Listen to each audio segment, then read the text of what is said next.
Here with Jorge Carlos. What's good, Jorge? Was good. Uh, how'd you get your start in boxing? Well, I was like 10, 11. I think I was 10. And my aunt uh, told me about this boxing gym. And I had been wanting to, or my dad had been wanting to like put me into boxing, but we really didn't like know of any gyms anywhere or anything. So whenever she recommended this place, we just kind of went, and ever since then, it's been just an ongoing thing. Did you fall in love with it immediately, or it took you some time? I think it honestly, I think it did take me some time. Because at first I was doing multiple sports, so I wasn't like fully committed into boxing. I think it took several years for me to fully commit and quit all the other sports and fully just commit to boxing alone. Because I was playing soccer for a little bit, I remember. Mm. All right, you're 22, 2-0. You got a fight coming up. Yeah. Where does Jorge Carlos see himself in the lightweight division? I mean, hopefully in a couple years, or if not sooner, fighting these top prospects in the weight class. I think it'd be a good experience, just to get my name out there and finally get some recognition. I guess, yeah, You say get some recognition. You're a decorated amateur, though. yeah. I mean, like just more recognition, I guess. Not. I mean, there's always room for improvement. You said. What was your reason to turn pro? Like, like what made you decide? I feel like I'm ready now. I was just tired of not getting paid. Honestly, I mean, That's a like, good answer. yeah. Because I went to Mexico and fought without headgear a couple times. I think like 6 or 7 times, and that's what made me realize I was just like I could be doing this but getting paid at the same time. And I feel like whenever you're pro, it's easier to get your name out there because everybody kind of talks about pros more than they do amateurs. So I just felt like it was the right time. Mm. Next fight is October 22nd. Yeah. What can we expect? Uh, Same thing as always. I mean, I get in there and I mean, I do what I know, and I go for the knockout. I really try to be the best version I can in the ring and showcase all of the skills that I work for. Hey, yo, you might be the biggest lightweight I've ever seen in my life, yo. When when I looked you up, I couldn't like believe I'm like 6'1". Nah, that got to be a typo. Yeah, that's what everybody says. I mean, nobody really expects me to be that light, but under under the shirt, I'm pretty skinny. So I think that's what fools everybody. Yo, but it would piss me off. I'm fighting that lightweight. I'm coming in. Lightweights are normally like between like 5'6" and 5'8", Yeah, and they then probably average. a 6'1" kid. Yeah. Honestly, yeah. I mean, I don't think I fought anybody like close to my height. Even I think the tallest person I've fought in this weight class is probably like 5'10", maybe. That's Hmm. probably the tallest person I've ever fought. So I mean, there is some tall people, but it's pretty rare. If you had to describe your style, how would you describe it? Um, I like to I like to say I can do honestly whatever I want in there. I mean, I can bang sometimes. I can sit there and just counter you all day. But I think my preferred style is it'd probably be just a counter. like kind of wait for them to throw and see what opens up. Okay. Now you're from Kansas City, right? Yeah, well, late though, but yeah, Oh, how far is that away from Kansas City? it's like 25, 20 minutes. Now, which side are you? What side are you from? Are you from the Kansas side or are you from the Missouri side? I'm from the Kansas side. Okay. Yeah. Is there like a little rivalry between the Kansas side and the Missouri side? I mean, everybody thinks there is, but I don't know. I like both. I mean, Kansas City, Missouri has all like the big city and all that. Like, I like both. And I'm from the Kansas side, but I mean, I guess you could say there is a little bit of like a like tension a little bit, but Mm. I don't know. Yeah. Do you get love from both sides? Because I'm hearing that your community is really behind you. Yeah, I mean, as far as like going like all of that, it's not tension anything like it's not tension that'll like not make you like somebody just because they're from the Kansas side or just because they're from the Missouri side. But yeah, I mean I know people from both sides and they're all pretty cool, so it doesn't really affect all that. All right, so I'm hearing that you've been in high level camps. Manny Pacquiao and Leo Santa Cruz. Yeah. Yeah. What was the Manny Pacquiao training camp like? Um Honestly, it was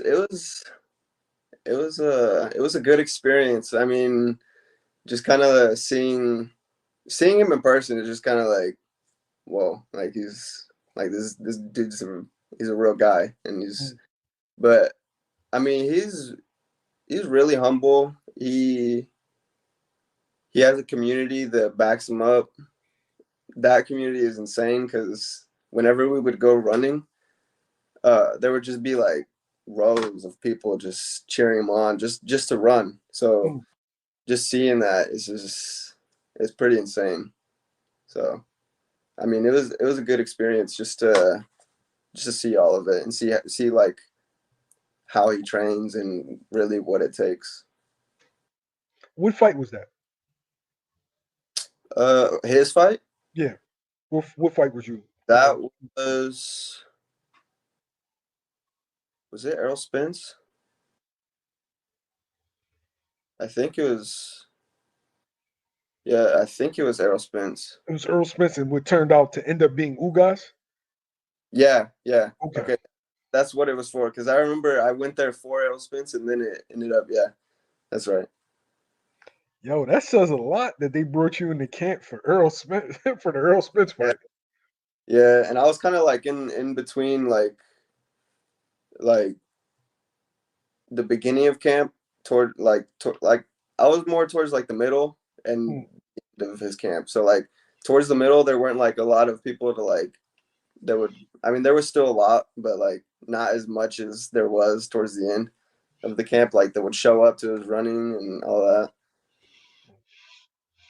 how was the work?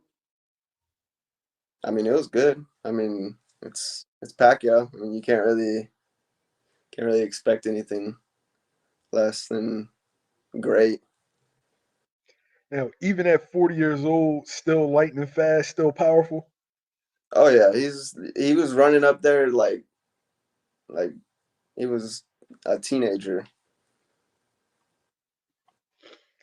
What do you feel like the biggest thing that you learned being in the camp with arguably top 20, 25 fighter of all time?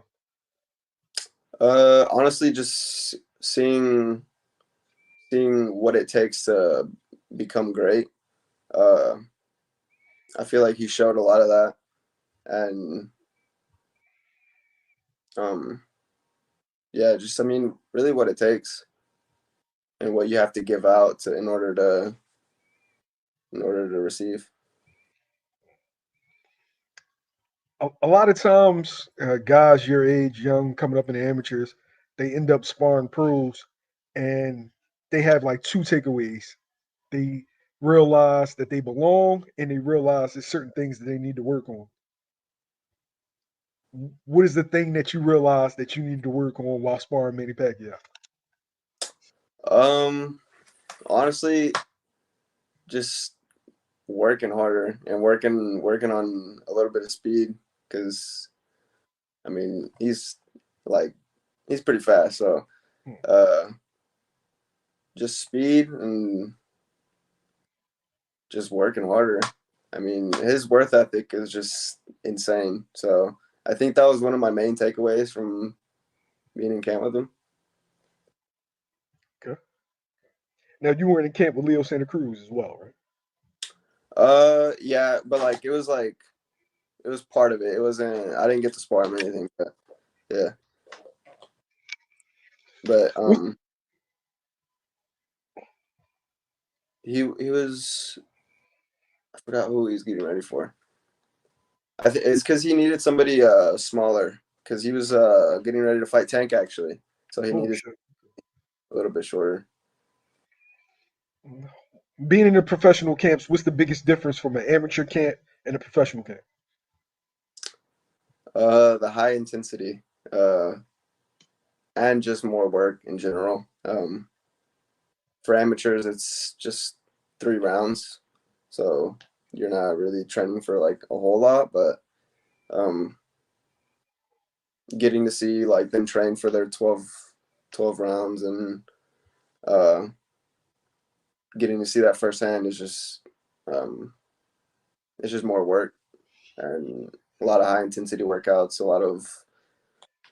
lot more workouts. They did like two or three workouts. They would run in the morning and then go to the gym like at 12. Mm. As far as Jorge Carlos as a fighter,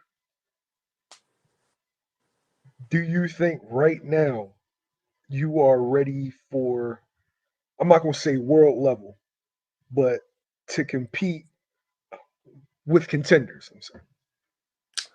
Um,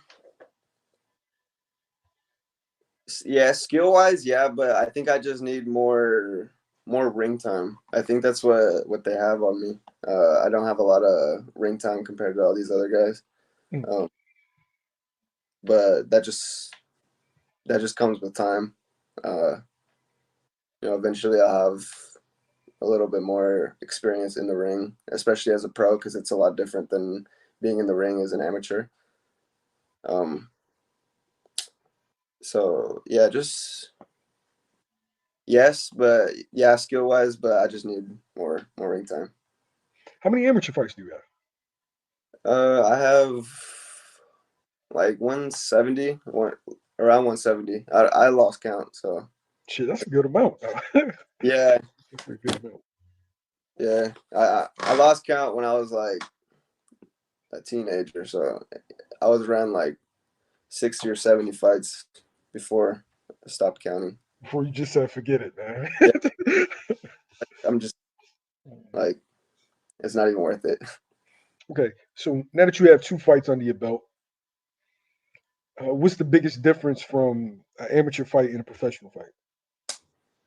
Uh, well, the first thing is glove size. I was fighting with 10-ounce gloves in the amateurs, and I fight with 8-ounce gloves in the pros. Hmm. And the overall like profile of the glove, I mean, pro gloves are just a lot smaller, so getting hit isn't as fun. But yeah, uh, just and the atmosphere. I feel like the atmosphere has changed a little bit because whenever you go to in the amateurs, whenever you go to like a tournament, there's not like a huge crowd. Hmm. But whenever the 2 times I fought in the pros, there was like a decently sized crowd. So it's just you're fighting in front of a lot more people. And You look like you like to crack with them eights on, man. yeah, I mean, I mean, yeah, but it's fun to hit, but just it's not fun to get hit. But yeah, it's it's definitely different from the a couple times that I did get hit in my last fight.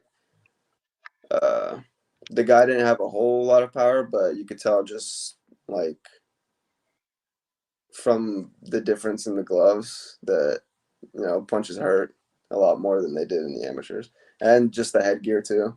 So Mm. Now, both of your bouts have ended in knockouts. When do you know to go in for the kill? Like, the amateurs is different, it's a point system, but in the yeah, professionals, I guess it's slower. yeah. Yeah, when did you know to press on the gas and get them out of there? Um, just when I feel like you can tell whenever somebody's hurt, unless they're pretty good at hiding it. But these last two guys that I fought, they weren't the best at hiding it. So Mm. I I could see it just by their facial expression, um, and just like on how like wobbly they are. You can say, but yeah, just just how wobbly. I mean, you could just tell on some people they're not very good at hiding it. So As soon as you see that wobble, now you know. yeah, yeah, you already know you got to go.